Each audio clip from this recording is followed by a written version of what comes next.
Hello students, welcome back. I hope you all are fine. Today we will lay down final toppings of this chapter by covering the remaining two topics, and these topics are separation of gases of air. That means we are going to discuss how to separate the major components of air, the major gases of air. And the second and the last topic of lesson 2 is matter around us pure is water purification system in waterworks. Waterworks means waterworks department. तो जो waterworks department होता है ये किसी भी city में drinking water supply करता है. तो सप्लाई से पहले वाटर को प्यूरिफाई किया जाता है. Purify means to remove the impurities and to make the water fit for drinking purposes. अब वाटर में soluble और insoluble दोनों तरह की impurities होती हैं. उसके साथ साथ वाटर के अंदर germs या microbes भी होते हैं. तो सिटी में सप्लाई से पहले इम्प्योरिटीज़ के साथ साथ इन जर्म्स को या माइक्रोब्स को भी किल किया जाता है, और ये पूरी की पूरी रिस्पॉन्सिबिलिटी होती है उस पर्टिकुलर सिटी के वाटर वर्क्स डिपार्टमेंट की. तो वाटर प्यूरिफिकेशन सिस्टम में हम पढ़ेंगे कि वाटर को कैसे प्यूरिफाई किया जाता है, वाटर को कैसे फिट किया जाता है फॉर ड्रिंकिंग पर्पस. लेकिन हम स्टार्ट करेंगे फर्स्ट टॉपिक से, separation of gases of air, यानी एयर में से गैसेस को सेपरेट करना. एयर की जो मेजर गैसेस होती हैं वो होती है नाइट्रोजन, ऑक्सीजन और एक इनर्ट गैस आर्गन. तो इन सारी गैसेस को कैसे सेपरेट किया जाता है, क्या प्रोसेस अप्लाई करते हैं, हम उसी को ही डिटेल में समझते हैं.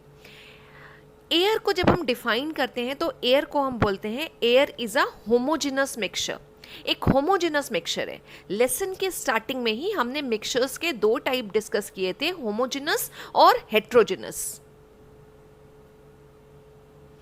होमोजेनस मिक्सचर्स क्या होते हैं? तो होमोजेनस मिक्सचर्स को हम कहते हैं कि ऐसे सारे मिक्सचर्स जिसमें सब्सटेंसेस कंप्लीटली डिसॉल्व हो जाते हैं, ठीक है, आपस में मिक्स हो जाते हैं और मिक्स होके एक सिंगल लेयर का फॉर्मेशन करते हैं, वो कहलाते हैं होमोजेनस मिक्सचर्स. जैसे सॉल्ट और वाटर आपस में मिक्स कर दो, सॉल्ट वाटर में डिसॉल्व हो जाता है, और हम फिर अगर देखना चाहें सॉल्ट को वाटर के अंदर तो नहीं दिखाई देगा, यानी एक पूरी सिंगल लेयर का फॉर्मेशन हो रहा है. तो सॉल्ट वाटर का मिक्सचर, शुगर या वाटर का मिक्सचर, ये सारे मिक्सचर्स कहलाते हैं होमोजेनस मिक्सचर्स, राइट. तो इसी तरह से एयर भी जो है वो एक होमोजेनस मिक्सचर है, और किसका? गैसेस का. अब इस एयर के अंदर कौन कौन सी मेजर गैसेस प्रेजेंट होती हैं? तो जो सबसे ज़्यादा अमाउंट होता है गैस का वो है नाइट्रोजन. हम ये जो अमाउंट निकालते हैं या ये जो परसेंटेज निकालते हैं ये बाई वॉल्यूम निकालते हैं, ठीक है. बेसिकली गैसेस हैं तो गैसेस के लिए हम वॉल्यूम टर्म यूज़ करते हैं, वॉल्यूम में बात करते हैं. तो अगर हम पूरे 100% में देखें, 100% बाई वॉल्यूम अगर हम एयर का लेके चल रहे हैं तो उसमें जो नाइट्रोजन है वो अप्रोक्सीमेट कही जाती है 78%. थोड़ा और डेसिमल के प्रिसाइज करके यहाँ पे वैल्यूज़ लिखी हुई हैं, लेकिन अप्रॉक्सीमेशन हम लेके चलते हैं. अप्रॉक्सीमेशन है 78% हमारी नाइट्रोजन है. जो सेकेंड मेजर गैस प्रेजेंट होती है एयर के अंदर वो है हमारी ऑक्सीजन, जिसका फॉर्मूला होता है O2, जिसको हम डाई ऑक्सीजन भी बोलते हैं, ठीक है. मॉलिक्यूल्स हैं ये बेसिकली, तो O2 के फॉर्म में होंगे डाई ऑक्सीजन, और इसका जो परसेंटेज बोला जाता है वो कहा जाता है 21%, कि 21% है. और अगर हम इसमें बोलें तो 20.956 समथिंग वैल्यू आती है, 20.96 बोल सकते हैं. तो 78% नाइट्रोजन है, 21% हमारी हो गई ऑक्सीजन. अब एक तीसरी जो मेजर गैस इसके अंदर है वो है आर्गन. आर्गन बेसिकली एक इनर्ट गैस होती है, inert gas, right, inert gas है. पीरियोडिक टेबल में पीरियोडिक टेबल वो टेबल होती है जहाँ सारे एलिमेंट्स को हम उनके एटॉमिक नंबर के हिसाब से प्लेस करते हैं. तो उसमें जो लास्ट ग्रुप आता है पीरियोडिक टेबल में एलिमेंट्स का, वो ग्रुप कहलाता है इनर्ट गैसेस का ग्रुप. ये गैसेस जो हैं अनरिएक्टिव होती हैं. तो हमारी एयर में जो मेन या चीफ इनर्ट गैस प्रेजेंट है वो है आर्गन. ये चीज़ आप याद रखिएगा, ये जनरल नॉलेज का भी बहुत अच्छा क्वेश्चन है कि कौन सी इनर्ट गैस एयर में प्रेजेंट होती है. वैसे तो हीलियम भी प्रेजेंट होती है, लेकिन सबसे ज़्यादा अमाउंट किसका है? चीफ एयर इनर्ट गैस कौन सी है एयर में? तो द आंसर इज आर्गन. तो ये तीन मेजर गैसेस हैं, इन्हें हमें सेपरेट करना है. सेपरेट करने की ज़रूरत क्यों पड़ रही है? क्योंकि ये गैस बहुत ही इंपॉर्टेंट है, कमर्शियली इनका बहुत ज़्यादा यूज़ है. कहाँ कहाँ पे? तो हम अगर ऑक्सीजन की बात करें, ठीक है। तो आपने देखा होगा हॉस्पिटल में पेशेंट्स जिनको ब्रीदिंग प्रॉब्लम होती है, या स्कूबा डाइवर्स जो सी के अंदर जाते हैं, वो ऑक्सीजन सिलेंडर लेके जाते हैं, तो उन ऑक्सीजन सिलेंडर्स के अंदर ऑक्सीजन आती कहाँ से? बेसिकली हम एयर से ही उस ऑक्सीजन को सेपरेट करते हैं। एयर जो बहुत ही चीप सोर्स है, यानी आसानी से अवेलेबल है और बहुत ज़्यादा कॉस्ट भी उसकी नहीं आती, हमें बिल्कुल free of cost air available है, तो उस एयर में से हम ऑक्सीजन को सेपरेट करते हैं और वही ऑक्सीजन यूज़ करी जाती है ऑक्सीजन सिलेंडर्स में या जहाँ पे भी रिक्वायरमेंट आ रही है ऑक्सीजन की, राइट। नाइट्रोजन, नाइट्रोजन का क्या यूज़ है? बहुत यूज़ है नाइट्रोजन का। नाइट्रोजन कितने सारे हमारे प्रोसेसेस हैं, मेटलर्जिकल प्रोसेसेस हैं। नाइट्रोजन भी एक तरह से बहुत ही इनर्ट गैस की तरह बिहेव करती है, तो बहुत सारे मेटलर्जिकल ऑपरेशंस में मेटलर्जिकल ऑपरेशंस वो होते हैं बेटा जहाँ पे हम मेटल्स को उनके ओर से सेपरेट करते हैं, वहाँ पे भी कभी कभी हमें इनर्ट एटमॉस्फेयर की ज़रूरत पड़ती है, तो वहाँ नाइट्रोजन यूज़ होता है। उसके अलावा जितने भी आप देखेंगे जितने भी फर्टिलाइजर्स हैं, राइट, फर्टिलाइजर्स का मेन कंपोनेंट ही नाइट्रोजन होता है। बेसिकली प्लांट्स के साथ प्रॉब्लम ये है कि वो नाइट्रोजन को सीधे एब्जॉर्ब नहीं कर पाते एटमॉस्फेयर से, तो फर्टिलाइजर्स के थ्रू हमें नाइट्रोजन प्रोवाइड करनी पड़ती है। तो जितने भी मेजर फर्टिलाइजर्स आ रहे हैं, जैसे कि यूरिया, जिसका फॉर्मूला होता है urea is NH2CO NH, ammonium के सॉल्ट्स जैसे कि अमोनियम सल्फेट, फॉर्मूला आ जाता है NH4 ठीक है। इन सब में नाइट्रोजन यूज़ हो रहा है। और आप लोग जो चिप्स खाते हैं उसके अंदर जो हम एयर की बात करते हैं कि कौन सा उसके अंदर एयर फिल होती है, तो बेसिकली वो एयर पूरी नहीं है, मतलब नाइट्रोजन ऑक्सीजन नहीं है, जो एयर एटमॉस्फेयर में प्रेजेंट है वो एयर नहीं है, वो चिप्स के पैकेट के अंदर भी नाइट्रोजन ही फिल होती है। उसका रीज़न ही यही है कि चिप्स के अंदर नाइट्रोजन क्यों फिल करी जाती है, क्योंकि आई टोल्ड यू कि नाइट्रोजन बेसिकली एक इनर्ट गैस की तरह बिहेव कर रही है। तो अगर चिप्स के साथ साथ एक इनर्ट एटमॉस्फेयर उस पैकेट के अंदर होगा तो वहाँ पे माइक्रोब्स या फिर माइक्रो ऑर्गेनिजम्स ग्रो नहीं कर पाते हैं। तो बहुत सारे यूज़ हैं। तो हम कंपोनेंट्स एयर से सेपरेट करके, नाइट्रोजन को अलग करके, ऑक्सीजन को अलग करके बहुत सारे कमर्शियल पर्पसेस में इन गैसेस को यूज़ करते हैं, ठीक है। आर्गन के भी यूज़ की बात कर लें तो आर्गन एक पूरी तरह से इनर्ट या नोबल गैस है। तो जो इलेक्ट्रिक बल्ब्स होते हैं इनके अंदर जो गैस फिल करी जाती है वो आर्गन होती है। अब क्वेश्चन ये है कि एयर में से गैसेस को हम किस मेथड से सेपरेट करेंगे। सारे मेथड ऑफ सेपरेशन हमें पढ़ाए जा चुके हैं, तो हम कौन सा मेथड ऑफ सेपरेशन अप्लाई करेंगे यहाँ पर, ठीक है। तो क्या करेंगे हम, कौन सा मेथड करेंगे?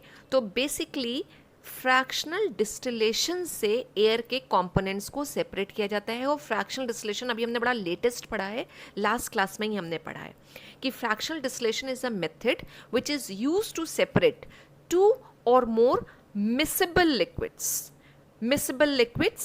and the separation is based on the fact that different liquids have different boiling points। यानी फ्रैक्शनल डिस्टिलेशन जो है वो अगर 2 या उससे ज़्यादा मिक्सेबल लिक्विड्स हों जो आपस में मिक्स हो जाते हैं, ठीक है ना, जैसे अल्कोहल वाटर का एग्जांपल हमने किया था, आपस में कंप्लीटली मिक्स हो जाएंगे, डिसॉल्व हो जाते हैं, सॉल्युबल हो जाते हैं, एक सिंगल फेज का फॉर्मेशन कर लेते हैं, तो मिक्सेबल लिक्विड्स हैं, उनको सेपरेट करने के लिए फ्रैक्शनल डिस्टिलेशन यूज़ होता है। वही फ्रैक्शनल डिस्टिलेशन यहाँ एयर के कंपोनेंट्स को सेपरेट करने में भी यूज़ होगा। अब फ्रैक्शनल डिस्टिलेशन किस प्रिंसिपल पे बेस्ड है कि जो लिक्विड्स आपस में मिक्स हुए हों, भले ही वो मिक्स होकर एक सिंगल लिक्विड का फॉर्मेशन कर लें, जो सिंगल लिक्विड हमें दिखाई देगा, लेकिन उस लिक्विड के अंदर या उस सोल्यूशन के अंदर अलग अलग लिक्विड्स हैं और हर लिक्विड का बॉइलिंग पॉइंट अलग अलग होता है। तो हम उनके बॉइलिंग पॉइंट या डिफरेंट बॉइलिंग पॉइंट की हेल्प से ही उनको सेपरेट करते हैं, ठीक है। लेकिन फिर एक चीज़ आ गई कि अभी तो हमने कहा कि एयर में गैसेस हैं और हम बात कर रहे हैं कि हम FD या फ्रैक्शनल डिस्टिलेशन से करेंगे जो लिक्विड्स को सेपरेट करने में होता है।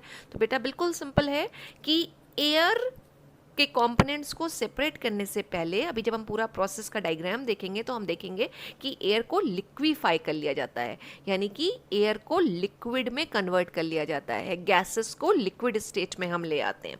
और जब लिक्विड्स हमारे पास आ जाएंगे यानी एयर पूरी लिक्विफाई हो जाएगी तो आराम से फ्रैक्शनल डिस्टिलेशन का प्रोसेस हो जाता है। अब डायग्राम में जाने से पहले अगर हम सेपरेशन ऑफ कंपोनेंट्स को एक फ्लोचार्ट के थ्रू समझें कि कैसे हम या क्या स्टेप्स हम फॉलो करते हैं, हम पहले क्या करते हैं उसके बाद क्या करते हैं और कैसे हमें हमारा रिजल्ट मिलता है। तो हम अगर फ्लो चार्ट के थ्रू समझें कि हम कैसे एयर के कंपोनेंट्स को सेपरेट करेंगे, तो हम एक फ्लो चार्ट ड्रॉ करना शुरू करते हैं, है ना। फ्लो चार्ट्स जैसे आप यूजुअली कंप्यूटर्स में बनाते हैं, जब कंप्यूटर साइंस पढ़ते हैं आप सब्जेक्ट, तो कोई भी प्रोग्राम लिखने से पहले आप फ्लो चार्ट्स बनाते हो। तो बस वही है, प्रोसेस को समझने से पहले हम एक फ्लो चार्ट बना लेते हैं ताकि प्रोसेस हमें क्लियर हो जाए कि हम कर क्या रहे हैं। हमने एयर ली, तो ये आ गया हमारे पास एयर। अब सबसे पहला स्टेप होता है एयर को फिल्टर के थ्रू पास किया जाता है, पास्ड थ्रू फिल्टर, ठीक है ना। फिल्टर का काम क्या होता है, डस्ट या उसके अंदर जो वाटर वेपर्स हैं उनको रिमूव करना, to remove dust particles and water vapours, right. क्यों किया जा रहा है, क्योंकि अभी हम यहाँ पे क्या करेंगे, इन गैसेस को लिक्विफाई करेंगे, कूल डाउन करेंगे, ठीक है। अब उस पूरे प्रोसेस में जो डस्ट पार्टिकल्स हैं वो भी कूल डाउन हो जाएंगे, वाटर वेपर्स भी कूल डाउन हो जाएंगी। तो जो हम पूरा सेटअप लगाते हैं उसमें कुछ पाइप्स होते हैं, वो पाइप्स क्या होंगे, ब्लॉक हो जाएंगे, और अगर ब्लॉक हो जाएंगे तो हमारा पूरा प्रोसेस वहीं पे रुक जाएगा। तो it is very important to remove these dust particles, water vapours, as well as we try to remove carbon dioxide also from this, ठीक है। लेकिन कार्बन डाइऑक्साइड पूरी तरह से रिमूव नहीं हो पाती है, लेकिन काफ़ी हद तक फिल्टर के थ्रू हम कार्बन डाइऑक्साइड को भी रिमूव कर लेते हैं, क्योंकि यू नो कि कार्बन डाइऑक्साइड भी जब सॉलिडिफाई हो जाती है, ठीक है, तो वो जो है ड्राई आइस में कन्वर्ट हो जाती है, और अगर वो ड्राई आइस के फॉर्म में आ जाएगी, सॉलिड CO2 होगी, तो वो भी पाइप्स को ब्लॉक कर देगी। तो पहला प्रोसेस हुआ या पहला स्टेप हुआ एयर को फिल्टर के थ्रू पास करना। फिर इस पूरे प्रोसेस में क्या होता है कि हम प्रेशर इंक्रीज करते हैं, क्योंकि हमें गैसेस को लिक्विफाई करना है, तो प्रेशर इंक्रीज करने से टेम्परेचर इंक्रीज होता है और जो एयर है वो हॉट एयर में कन्वर्ट हो जाती है। तो हम क्या करते हैं, इस हॉट एयर को कोल्ड एयर में कन्वर्ट करते हैं, ठीक है। Hot air is converted into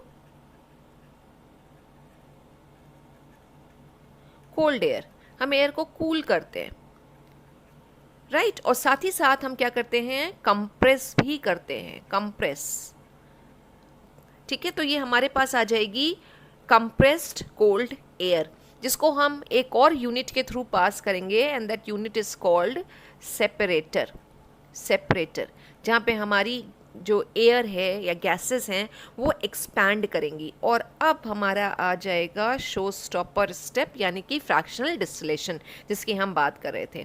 तो फ्रैक्शनल डिस्टिलेशन हम लास्ट में आके करते हैं, फ्रैक्शनल डिस्टिलेशन, ठीक है। फ्रैक्शनल डिस्टिलेशन हमने पढ़ा था कि एक डिस्टिलेशन फ्लास्क लेते हैं, उसमें हम क्या यूज़ करते हैं, फ्रैक्शनेटिंग कॉलम। और जब लिक्विड्स के बॉइलिंग पॉइंट में बहुत ही नैरो यानी कि बहुत ही कम डिफरेंस होते हैं, तो हम एक तो फ्रैक्शनल डिस्टिलेशन यूज़ करते हैं, और जितना कम होता चला जाएगा डिफरेंस इन बॉइलिंग पॉइंट, उतनी ज़्यादा हमारे फ्रैक्शनेटिंग कॉलम की हाइट बढ़ती चली जाएगी। और फ्रैक्शनेटिंग कॉलम के अंदर हमने कहा था ग्लास बीड्स यूज़ होती हैं, जो गैसेस को कूल डाउन करने का काम करती हैं। सरफेस एरिया बढ़ेगा, गैसेस आसानी से कूल डाउन हो जाएंगी, ठीक है। अब फ्रैक्शनल डिस्टिलेशन में अलग अलग टेम्परेचर जोन्स होती हैं। ऐसी सारी गैसेस जिनका बॉइलिंग पॉइंट कम होगा वो पहले बॉयल होंगी, और वो हमेशा हमें फ्रैक्शनेटिंग कॉलम की जो टॉप मोस्ट पोजीशन होगी यानी फर्स्ट पोजीशन होगी वहां से ऑब्टेन होंगी। तो अगर हम ये मान के चलें कि हमारा फ्रैक्शनेटिंग कॉलम ये है, पूरा फ्रैक्शनेटिंग कॉलम, ठीक है, जो हमारे डिस्टिलेशन फ्लास्क के साथ लगा होगा, तो फ्रैक्शनेटिंग कॉलम अगर हमारा ये है, तो हमें इसमें जो सबसे ऊपर वाला जोन होगा, ये सबसे ऊपर वाला जोन, वहां पे तो हमें मिलेगी नाइट्रोजन। फ्रैक्शनेटिंग कॉलम की हाइट पे हमें मिलती है नाइट्रोजन, और सबसे पहले हमें यही पार्ट या यही कंपोनेंट मिलेगा नाइट्रोजन, क्योंकि नाइट्रोजन का जब हम बॉइलिंग पॉइंट की बात करते हैं तो नाइट्रोजन का बॉइलिंग पॉइंट जो है वो सबसे कम होता है, इसलिए नाइट्रोजन पहले बॉयल ऑफ हो जाती है। और नाइट्रोजन का बॉइलिंग पॉइंट भी आप याद रखिएगा, क्योंकि NCERT में दे रखे हैं ये वैल्यूज़, -196 डिग्री सेल्सियस, राइट। उसके बाद हमें मिलेगी आर्गन। फ्रैक्शनेटिंग कॉलम के जो मिड वाली जोन होगी, सेकेंड जोन होगी, वहाँ हमें मिलेगी आर्गन, जिसका सिंबल होता है AR, ठीक है। और इसका बॉइलिंग पॉइंट की हम बात करें तो इसका boiling point is -186 degree Celsius. और ऑक्सीजन जो है उसका बॉइलिंग पॉइंट सबसे कम होता है, वो नीचे ही मिलती है, वो नीचे ही लिक्विफाई हो जाती है। ठीक है, तो ये होगी ऑक्सीजन। ठीक है, और ऑक्सीजन का जो बॉइलिंग पॉइंट है that is equal to -183 degree Celsius. तो ये हमें हमारी 3 गैसेस मिल जाती हैं अलग अलग टेम्परेचर जोन पे या अलग अलग टेम्परेचर पे। अगर आपसे पूछा जाए फ्रैक्शनेटिंग कॉलम में सबसे ऊपर कौन सी गैस मिलेगी, या फ्रैक्शनल डिस्टिलेशन कर रहे हैं तो उसमें सबसे पहले कौन सी गैस मिलेगी, तो सबसे पहले वही गैस मिलेगी जिसका बॉइलिंग पॉइंट सबसे कम होगा। ठीक है, और सबसे कम बॉइलिंग पॉइंट किसका है, नाइट्रोजन का। अब आप इससे मत कंफ्यूज होइएगा कि 196 बड़ी वैल्यू है 186 से, माइनस के साथ आ रही है। ठीक है, माइनस के साथ जितनी वैल्यू बढ़ती चली जाएगी इसका मतलब उसका बॉइलिंग पॉइंट उतना ही कम है। ठीक है ना, तो पहले नाइट्रोजन मिलेगी, नाइट्रोजन के बाद आर्गन मिलेगी, और सबसे नीचे यानी फ्रैक्शनेटिंग कॉलम के सबसे नीचे हमें ऑक्सीजन ऑब्टेन होगी। तो ये हमने फ्लो चार्ट के थ्रू समझ लिया। अब हम जरा इसका डायग्रामेटिक रिप्रेजेंटेशन देख के थोड़ा सा और क्लियर कर लेते हैं कि कैसे हम एयर में से गैसेस को सेपरेट करते हैं। ऑलराइट स्टूडेंट्स, अब पूरे प्रोसेस को हम थोड़ा डायग्राम्स के थ्रू भी समझ लेते हैं कि एयर में से गैसेस को हम कैसे सेपरेट करेंगे। एयर जिसको हम बोलते हैं एक होमोजेनस मिक्सचर है। तो जब हम एयर की मेन गैसेस की बात करते हैं तो नाइट्रोजन इसका चीफ या मेन गैस है जो 78% है। सेकेंड मेन गैस है ऑक्सीजन जो अप्रॉक्सीमेट 21% रहती है, और थर्ड जो हम गैस की बात करते हैं वो है आर्गन। तो ये 3 गैसेस हैं। उसके अलावा जो एक माइन्यूट सा फ्रैक्शन और प्रेजेंट है उसमें carbon dioxide, neon, helium, methane, krypton, दूसरी इनर्ट गैसेस, और उसके साथ साथ कार्बन डाइऑक्साइड प्रेजेंट रहती है। हमें क्या करना है, इसमें से ऑक्सीजन, नाइट्रोजन और आर्गन, ये जो 3 गैसेस हैं इनको हमें सेपरेट करना है। तो सेपरेट करने के लिए हम एक पूरा सेटअप लगाते हैं, और उस सेटअप के अंदर अलग अलग हमारे कंपोनेंट्स या चेम्बर्स प्रेजेंट होते हैं। अब उन्हीं चेम्बर्स को हम थोड़ा सा डिटेल में समझेंगे और देखेंगे किस तरह से पूरा प्रोसेस हो रहा है। तो आप लेफ्ट हैंड साइड से देखना शुरू करिए। लेफ्ट हैंड साइड में फिल्टर दे रखा है। एयर को पहले फिल्टर के थ्रू पास करते हैं। फिल्टर के रोल की हमने बात करी थी कि फिल्टर क्या करता है, तो filter dust particles, water vapours और CO2 को रिमूव करता है। ठीक है, क्यों रिमूव करने की ज़रूरत है वो बता दिया था कि आगे हम क्या करेंगे, एयर को लिक्विफाई करेंगे, कूल करते हैं। तो कूलिंग के प्रोसेस में कार्बन डाइऑक्साइड और जो वाटर वेपर्स हैं वो सॉलिडिफाई होके जो पाइप्स लगे होंगे सेटअप में उसको ब्लॉक कर सकती हैं। राइट, तो उस ब्लॉकेज को प्रिवेंट करने के लिए हम क्या करते हैं, पहले फिल्टर के थ्रू पास करते हैं, लेकिन स्टिल कुछ ना कुछ CO2 अभी भी रह जाती है। जब ये एयर फिल्टर के थ्रू पास होती है तो उसको हम जिस चेम्बर में पास करते हैं वहाँ पे चेम्बर के अंदर देखिए लिखा हुआ है एयर अंडर प्रेशर। ठीक है, और साइड में जो ब्लैक कलर से बना रखा है वो पिस्टन्स हैं। बेसिकली पिस्टन्स क्या करते हैं, इस को कंप्रेस करते हैं, प्रेशर को बढ़ाते हैं, और जब प्रेशर बढ़ेगा तो एयर हमारी कंप्रेस्ड एयर में कन्वर्ट हो जाएगी। ठीक है ना। अब जब ये कंप्रेशन का प्रोसेस होता है, प्रेशर बढ़ाया जाता है, तो एक हमारे पास गैसियस लॉ है जो ये कहता है कि जब प्रेशर इंक्रीज होता है तो टेम्परेचर भी इंक्रीज होता है। प्रेशर और टेम्परेचर में डायरेक्टली प्रोपोर्शनल की रिलेशनशिप आती है। तो जब प्रेशर इंक्रीज करेगा तो टेम्परेचर भी इंक्रीज करेगा। तो जब उस चेम्बर से एयर निकल के जा रही है तो उसको लेबल कर रखा है इन्होंने हॉट एयर। हॉट एयर, तो जो एयर है वो बेसिकली बहुत गर्म हो जाएगी क्योंकि प्रेशर के बढ़ाने से टेम्परेचर भी बढ़ा और जो एयर है वो हॉट एयर में कन्वर्ट हो गई। अब इस एयर को हम एक और चेम्बर में पास करेंगे जहां हमें क्या करना है, इस एयर को ठंडा करना है, कूल डाउन करना है। तो आप देखेंगे कि यहाँ पे कोइल्ड जैसी कुछ ट्यूब्स लगी हुई हैं, कोइल्स लगे हुए हैं, और कोइल्स में नीचे से बिल्कुल फ्रीजिंग कोल्ड वाटर इसके अंदर, बिल्कुल आइस कोल्ड वाटर इसके अंदर पास किया जाता है। आइस कोल्ड वाटर पास करने से क्या होती है, हमारी compressed air cold compressed air में कन्वर्ट हो जाती है। तो जो आगे ब्लू से लेबल कर रखा है और एयर आगे जा रही है, एरो से उन्होंने डिनोट किया है, वो बेसिकली हमारी कोल्ड कंप्रेस्ड एयर है। अब इस कोल्ड कंप्रेस एयर को एक चेम्बर में पास कर रहे हैं, उस चेम्बर का नाम है सेपरेटर। सेपरेटर यहाँ जब हमारी कंप्रेस्ड एयर आएगी तो इस चेम्बर में आके ये एक्सपैंड करती है, एयर का एक्सपेंशन होता है। एक छोटे से वॉल्यूम में हमारी गैस थी और अब ये बड़े वॉल्यूम में ट्रांसफ़र हो रही है, तो जब बड़े वॉल्यूम में ट्रांसफ़र होगी तो गैसेस जो हैं वो एक्सपैंड कर जाती हैं, और जब गैसेस सडनली एक्सपैंड करती हैं तो टेम्परेचर भी बहुत रैपिडली डिक्रीज़ करता है। तो इस चेम्बर में आके टेम्परेचर डिक्रीज़ करेगा और जो एयर है हमारी उसमें जो कार्बन डाइऑक्साइड प्रेजेंट होगा, वो कार्बन डाइऑक्साइड, अगर कुछ कार्बन डाइऑक्साइड रह गया था फिल्टर के थ्रू भी, तो वो कार्बन डाइऑक्साइड सॉलिडिफाई हो जाएगा। और आप देखेंगे तो सेपरेटर में से एक डाउन एरो दिखाया है और लिखा हुआ है carbon dioxide out as dry ice. यहाँ से CO2 ड्राई आइस के फॉर्म में, जो बेसिकली होती है dry ice is solid CO2, solid carbon dioxide होती है। हम यहाँ से ड्राई आइस रिकवर कर लेते हैं, जो अगेन कमर्शियली इंपॉर्टेंट एक कंपाउंड है हमारा ड्राई आइस। फॉर्मूला पूछा जाए आपसे ड्राई आइस का क्या है, तो ड्राई आइस का फॉर्मूला होता है solid CO2। This is solid CO2 है, सॉलिड कार्बन डाइऑक्साइड है, ठीक है। तो अब जो हमारे सेपरेटर से ये गैसेस निकल रही हैं, ठीक है, ये बहुत ही ज़्यादा ठंडी हो चुकी होंगी। इसके बाद भी इन्हें हम और ज़्यादा ठंडा करने की कोशिश करते हैं और गैसेस को हम कोल्ड करेंगे, और उसको कोल्ड करने के लिए क्या किया जा रहा है कि एक जेट के थ्रू, एक्सपेंशन जेट के थ्रू हम उसको और ठंडा कर रहे हैं, राइट। और जब ये गैसेस और ठंडी हो जाएंगी तो जो हमारी एयर थी, वो एयर जो गैसेस फॉर्म में थी वो लिक्विफाई हो जाएगी and it will turn into liquid air, liquid air में कन्वर्ट हो जाएगी हमारी, क्योंकि हमने यहाँ कंप्रेशन भी किया है, हमने यहाँ कूलिंग भी की है, फिर हमने रैपिड इसका एक्सपेंशन भी किया है। और ये प्रोसेस एक बार नहीं होता है, इस प्रोसेस को रिपीट करना पड़ता है। रिपीटेड प्रोसेस में हमारी एयर जो है वो लिक्विड एयर में कन्वर्ट हो जाती है। और अब हमारा आता है final step, air liquid form में कन्वर्ट हो चुकी है, लिक्विड में हमारे पास है, और उस लिक्विड के अंदर हमारी अलग अलग गैसेस प्रेजेंट हैं, तो और होमोजेनस मिक्सचर है। तो अब यानी मिसेबल लिक्विड्स आप इनको कह सकते हैं। तो अब इस लिक्विड के कंपोनेंट्स हमें सेपरेट करने हैं, तो फाइनली हम क्या करेंगे, हम इसे फ्रैक्शनल डिस्टिलेशन कॉलम में पास करेंगे।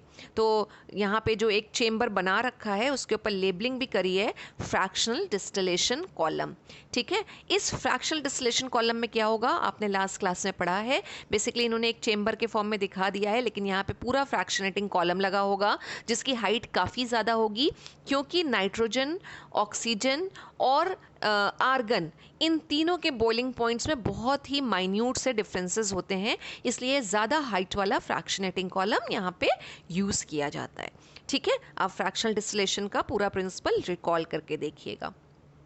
अब होगा क्या, डिफरेंस इन बॉइलिंग पॉइंट है गैसेस के, तो जिस गैस का बॉइलिंग पॉइंट सबसे कम होगा, और किसका बॉइलिंग पॉइंट सबसे कम होता है, लिक्विड नाइट्रोजन का, ठीक है। तो लिक्विड नाइट्रोजन जो है it has the lowest boiling point, और कितना था, माइनस में 196 डिग्री सेल्सियस है। तो हम क्या करेंगे, अब हम फ्रैक्शनल डिस्टिलेशन में एक्चुअली इसको वार्म कर रहे हैं, लिक्विड को वार्म कर रहे हैं, गर्म करेंगे, तो जो लिक्विड नाइट्रोजन है वो बॉयल ऑफ होना शुरू होगी, और पहले बॉयल ऑफ होगी, क्यों, क्योंकि उसका बॉइलिंग पॉइंट कम है। और हमें सबसे पहले जो गैस ऑब्टेन होगी, या सबसे पहले जो गैस हमें पूरे प्रोसेस में मिलेगी, वो हमारी डाई नाइट्रोजन या N2 ही गैस होगी, जो हमें कहाँ से मिलेगी, top part of the fractional distillation column, यानी फ्रैक्शनल डिस्टिलेशन कॉलम का जो सबसे ऊपर वाला पार्ट होगा वहाँ से हमें नाइट्रोजन ऑब्टेन होगी। तो पहला कंपोनेंट अगर आपसे पूछा जाए कि एयर को लिक्विफाई करके जब हम सेपरेट करते हैं फ्रैक्शनल डिस्टिलेशन से, तो सबसे पहली गैस कौन सी मिलती है, तो the answer is die nitrogen. Die nitrogen का बॉइलिंग पॉइंट पूछा जाए कितना है, तो वो है माइनस 196 डिग्री सेल्सियस, ठीक है। लिक्विड नाइट्रोजन की बात कर रहे हैं, माइनस 196 डिग्री सेल्सियस है। अब जब हमें नाइट्रोजन यहाँ से हम सेपरेट कर लेंगे, तो हम अगेन जो लिक्विड एयर है उसको वार्म करेंगे, गर्म करेंगे, और जब हम गर्म करेंगे तो हमें हमारा सेकेंड कंपोनेंट मिलेगा, किस टेम्परेचर पे मिलेगा, माइनस 186 डिग्री सेल्सियस पे मिलेगा। लिक्विड जो आर्गन है ये अब हमें मिलेगा हमारा सेकेंड कंपोनेंट, और ये हमें कहाँ से मिलेगा, मिडिल पार्ट ऑफ द जो फ्रैक्शनल डिस्टिलेशन कॉलम पूरा हमने लगाया है वहाँ से मिलेगा। और जो लास्ट हमारा कंपोनेंट है जो सबसे लास्ट में मिलेगा और lower part of the fractionating column से मिलेगा, वो है हमारा लिक्विड ऑक्सीजन। और लिक्विड ऑक्सीजन के बॉइलिंग पॉइंट की बात करें तो this is minus 183 degree Celsius है। इस तरह से हम क्या करेंगे, आप देखेंगे कि लास्ट में इन्होंने एक यहाँ पे और रिजर्वॉयर या चेम्बर लगा रखा है जिसके अंदर क्या हो रहा है, हमारी पूरी की पूरी लिक्विड ऑक्सीजन कलेक्ट हो रही है। उन्होंने उससे पहले ही दिखा दिया कि नाइट्रोजन और आर्गन हमारी आउट हो गई। तो नाइट्रोजन और आर्गन आउट होने का मतलब ही यही है कि पहले नाइट्रोजन यहाँ से निकलेगी जब हम डिस्टिलेशन करेंगे, और उसके बाद हमारी आर्गन गैस निकल जाएगी, और जो बचेगा वो हमारे पास सबसे नीचे के कॉलम में वो लिक्विड ऑक्सीजन ही बचेगा। उस लिक्विड ऑक्सीजन को हम वहाँ से ऑब्टेन कर लेंगे। तो ये पूरा डायग्रामेटिक रिप्रेजेंटेशन है कि किस तरह से हम एयर के कंपोनेंट्स को सेपरेट करते हैं। और एयर के कंपोनेंट्स में हमारी जो मेजर गैसेस हैं वो है ऑक्सीजन और नाइट्रोजन। तो आई होप ये डायग्राम आपको क्लियर हो गया होगा जो एनसीईआरटी में पूरा ड्रॉ किया हुआ है कि किस तरह से हम एयर के कंपोनेंट्स को सेपरेट करते हैं। प्यूरिफिकेशन ऑफ वाटर की भी बात कर लेते हैं। प्यूरिफिकेशन ऑफ वाटर का मतलब वाटर में से इम्प्योरिटीज़ को हटाना और वाटर को ड्रिंकिंग पर्पस के लिए फिट करना, that is only called purification. किस तरह से ये पूरा प्रोसेस होता है, कौन सा डिपार्टमेंट ये काम करता है, तो हमने कहा था कि हर सिटी में एक वाटर वर्क्स डिपार्टमेंट होता है जो ये पूरा काम करता है, यानी घरों तक पानी को सप्लाई करना, और लेकिन सप्लाई से पहले वाटर को क्लीन करना, प्यूरिफाई करना। ठीक है, किस तरह से प्यूरिफिकेशन का प्रोसेस पूरा होता है, अगेन हम एक फ्लो चार्ट बनाएंगे और फ्लो चार्ट के थ्रू समझेंगे। वाटर वर्क डिपार्टमेंट में वाटर रिजर्वॉयर्स होते हैं, और वाटर रिजर्वॉयर्स में पानी कहाँ से आता है? वाटर रिजर्वॉयर्स में पानी आता है रिवर या लेक से। किसी भी शहर में जो वहाँ की रिवर होगी या लेक होगी वही वाटर सप्लाई का सोर्स होता है। तो सारा पानी वाटर रिजर्वॉयर में कलेक्ट करने के बाद पंपिंग स्टेशंस के थ्रू सेडिमेंटेशन टैंक में ट्रांसफ़र किया जाता है। सेडिमेंटेशन टैंक जो अगेन एक बहुत ही लार्ज साइज़ के टैंक्स होते हैं, ह्यूज टैंक्स होते हैं। अब इसके साथ जो ये वर्ड लगा हुआ है सेडिमेंटेशन, ये भी क्या है? एक प्रोसेस है जहाँ हम क्या करते हैं, मिक्सचर को सेपरेट करेंगे, यानी अगर उसके अंदर सॉलिड लिक्विड जो भी है उनको मेथड को सेपरेट करने का एक प्रोसेस है। अब सेडिमेंटेशन क्या प्रोसेस है? सेडिमेंटेशन को हम डिफाइन करते हैं कि it is a process of settling down of suspended particles at the bottom of the tank under the influence of gravity. अगर पानी के अंदर सस्पेंडेड पार्टिकल्स पड़े हुए हैं तो वो थोड़े हैवी साइज़ के होंगे, ठीक है ना, और ग्रेविटी के इन्फ्लुएंस में वो टैंक के बॉटम पे सेटल डाउन हो जाते हैं, कलेक्ट हो जाएंगे सारे के सारे। उसी प्रोसेस को हम बोलते हैं सेडिमेंटेशन। पार्टिकल्स का साइज ज़्यादा बड़ा होगा तो वो बहुत क्विकली सेटल डाउन होंगे, यानी नीचे आके बैठ जाएंगे टैंक में, और अगर फाइन होंगे पार्टिकल्स तो वो थोड़ा टाइम लेते हैं। बिल्कुल वैसे ही जैसे हम घरों में देखते हैं कि अगर हम बकेट में पानी छोड़ देते हैं, ओवरनाइट पानी हमने छोड़ दिया, तो पानी के अंदर जो भी सॉलिड पार्टिकल्स पड़े होते हैं तो पता चलता है हमें ओवरनाइट छोड़ने के बाद सुबह सारे के सारे पार्टिकल्स उस बकेट की बॉटम पे दिखाई देते हैं। वही प्रोसेस है सेडिमेंटेशन का। तो सेडिमेंटेशन टैंक में यही पूरा प्रोसेस होता है, लेकिन स्टिल बहुत ही फाइन जो पार्टिकल्स होंगे, जो क्ले के पार्टिकल्स होंगे, वो रिमूव नहीं होते हैं इस स्टेज पे। तो हम क्या करते हैं, अब पानी को अगले टैंक में ट्रांसफ़र करते हैं, और वो टैंक कहलाता है लोडिंग टैंक। ठीक है, इस टैंक के अंदर मिलाते हैं एलम, जिसको हिंदी में बोलते हैं फिटकरी। एलम ऐड किया जाता है। एलम नॉर्मली घरों में भी वाटर को प्यूरिफाई करने में यूज़ होता है। एलम को ऐड करने से होता क्या है कि जो सॉलिड बहुत ही फाइन सॉलिड इम्प्योरिटीज़ वाटर के अंदर होती हैं वो बहुत तेज़ी के साथ सेटल डाउन होती हैं। तो बेसिकली एलम क्या करता है कि जो सेटलिंग डाउन का प्रोसेस है इसको स्पीड अप कर देता है। अब इस टैंक को लोडिंग टैंक ही क्यों कहते हैं? लोडिंग से क्या मतलब है? तो लोडिंग देखिए बेसिकली क्यों कहा जाता है कि जब हम इसके अंदर एलम को ऐड करते हैं, ठीक है, तो एलम जो वाटर के अंदर सस्पेंडेड क्ले पार्टिकल्स हैं उनके ऊपर डिपॉजिट हो जाएगा, या ये कहें कि वो जो पार्टिकल्स हैं वो एलम के साथ स्टिक हो जाएंगे, चिपक जाएंगे, और इस तरह से क्या होगा, जो सस्पेंडेड क्ले पार्टिकल्स हैं वो थोड़े से हैवी हो जाते हैं। ठीक है, और इन्हीं हैवी सस्पेंडेड क्ले पार्टिकल्स को हम बोलते हैं लोड या लोडेड क्ले पार्टिकल्स। इसीलिए इस टैंक को कहा जाता है लोडिंग टैंक, क्योंकि यहाँ पे हम क्ले पार्टिकल्स को, फाइन क्ले पार्टिकल्स को लोड कर रहे हैं, हैवी कर रहे हैं थोड़ा सा, और हैवी करने के लिए हम एलम को यूज़ कर रहे हैं। ठीक है, एक बार एलम के थ्रू हम अगेन क्ले पार्टिकल्स को सेटल डाउन कर लेते हैं तो पानी हमारा काफ़ी हद तक प्योर हो जाता है। अब उसको और प्योर करने के लिए, उसमें से अल्ट्रा फाइन क्ले पार्टिकल्स को रिमूव करने के लिए हम उसे फिल्ट्रेशन टैंक के थ्रू पास करते हैं। फिल्ट्रेशन टैंक जिसके अंदर 3 लेयर्स होती हैं, 3 लेयर। ठीक है, जो टॉप मोस्ट लेयर है वो फाइन सैंड की होती है, सेकेंड लेयर में थोड़ी सी डेंस या कोर्स या मोटी सी सैंड होगी, और जो बॉटम वाली लेयर है वो ग्रेवल्स की लेयर होती है। ग्रेवल्स जो होते हैं वो टाइनी पेबल्स या स्टोन्स होते हैं, सबसे नीचे वो लगे होते हैं। तो 3 लेयर होती हैं इस फिल्ट्रेशन टैंक में। ये प्रोबेबली आपने अपनी जूनियर साइंस क्लासेस में भी पढ़ा होगा कि वाटर को अगर प्यूरिफाई करना हो, घर में हमें वाटर प्यूरिफायर बनाना हो तो हम कैसे बना सकते हैं। तो हम ये 3 लेयर्स बना के अगर वाटर के उसके ऊपर पोर करेंगे तो पानी में से काफ़ी हद तक इम्प्योरिटीज़ हमारी रिमूव हो जाती हैं, और जो बॉटम पे कलेक्ट होता है पानी ग्रेवल के थ्रू पास होने के बाद जब पानी कलेक्ट होता है तो वो पानी में से बहुत ज़्यादा क्ले पार्टिकल्स रिमूव हो चुके होते हैं, या पानी हमारा प्यूरिफाई हो जाता है। तो एक तरह का ये एक कह सकते हैं आप कि आसानी से बन जाने वाला ये फिल्ट्रेशन सिस्टम है। तो पानी हमारा यहाँ आके उसमें से हमने सस्पेंडेड क्ले पार्टिकल्स को रिमूव कर दिया, पानी को हमने प्यूरिफाई कर लिया। लेकिन अभी किसी भी स्टेज पे जो हमने माइक्रोब्स और जर्म्स की बात करी थी कि जो वाटर में प्रेजेंट होते हैं उनको किल नहीं किया है। तो अब पानी में हम क्लोरीन ऐड करते हैं, तो वाटर को क्लोरीनेशन टैंक के थ्रू पास किया जाता है। वाटर में क्लोरीन ऐड करी जाती है। क्लोरीन ऐड करने के लिए कई सारी चीज़ें हैं, आइदर क्लोरीन गैस के थ्रू या फिर क्लोरीन टैबलेट्स आती हैं, उनके थ्रू वाटर को हम क्या करेंगे, क्लोरीनेट करेंगे। क्लोरीन अपने आप में डिसइंफेक्टेंट की तरह काम करती है। क्लोरीन का काम होता है वाटर को स्टेरलाइज करना, यानी वाटर में से जर्म्स को रिमूव करना। ठीक है, तो अब इस स्टेज पे आके जब पानी में हमने क्लोरीन को ऐड कर दिया तो वाटर हमारा डिसइंफेक्टेंट हमने डाल दिया है, तो वो इन्फेक्शन फ्री हो जाएगा, माइक्रोब्स फ्री हो जाएगा। बस काम हो गया हमारा, वाटर प्यूरिफाई हो गया हमारा। अब अगेन ये जो हमारा प्यूरिफाई होके वाटर आया है, इसको पंप्स के थ्रू क्या करते हैं, लार्ज स्टोरेज टैंक्स में सारा का सारा फिल कर देते हैं, और उसके बाद घरों में सप्लाई हो जाता है पानी। ये लार्ज स्टोरेज टैंक्स आपने देखे होंगे, यूजुअली हर लोकेलिटी के अंदर इस तरह के ओवरहेड टैंक्स होते हैं, बहुत बड़े बड़े से टैंक्स होते हैं जो काफ़ी हाइट पर होते हैं। ठीक है ना, उन्हें वाटर टैंक्स बोला जाता है। और वाटर वर्क डिपार्टमेंट पानी को डिसइंफेक्टेंट करने के बाद, प्यूरिफाई करने के बाद उन्हीं लार्ज टैंक्स के अंदर स्टोर करके रखता है।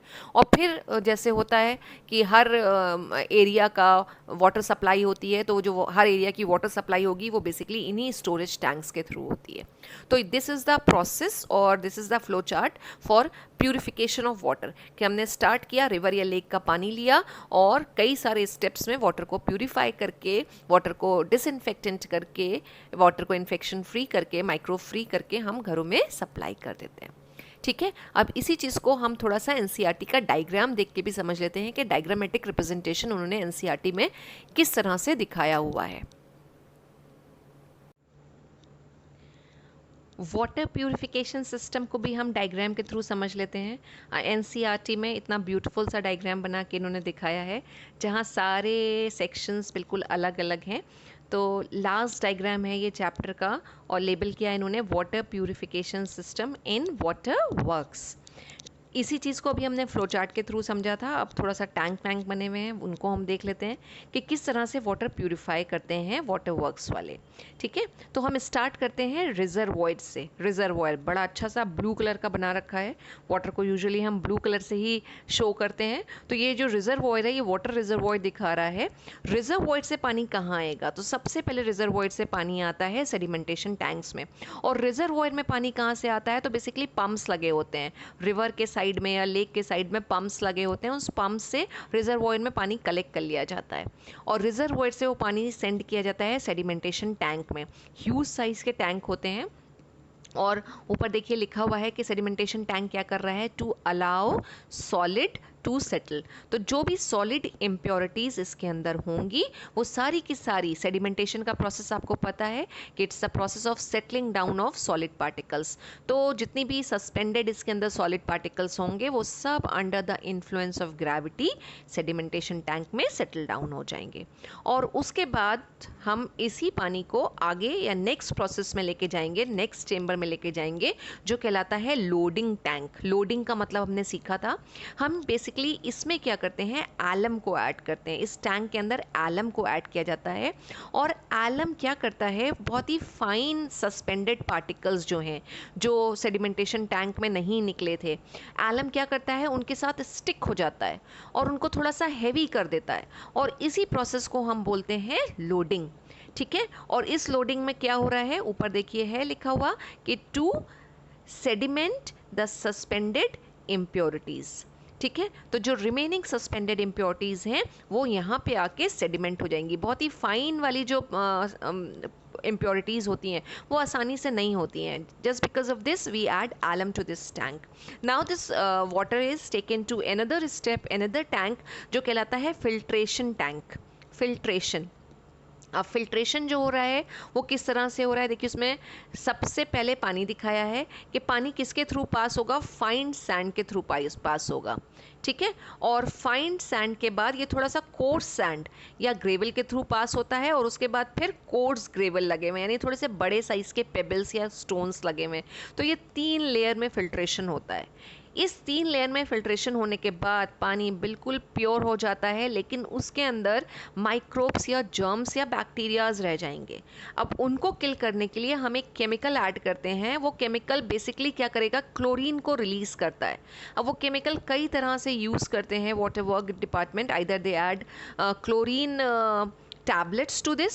तो उससे क्या होगा कि वाटर के अंदर जो क्लोरीन आएगा, अब क्लोरीन की भी वैसे एक परमिजिबल लिमिट होती है, बहुत ज़्यादा क्लोरीन ऐड नहीं करना चाहिए, अदरवाइज ये फेटल भी हो सकता है, means it can cause death.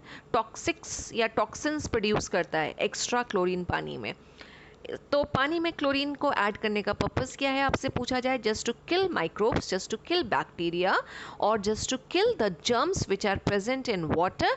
And पानी को क्या करेगा क्लोरीन, क्लोरीन बेसिकली एक डिसइंफेक्टेंट है, तो पानी को माइक्रो फ्री या बैक्टीरिया फ्री कर देगा, सारे बैक्टीरियाज को किल कर देगा।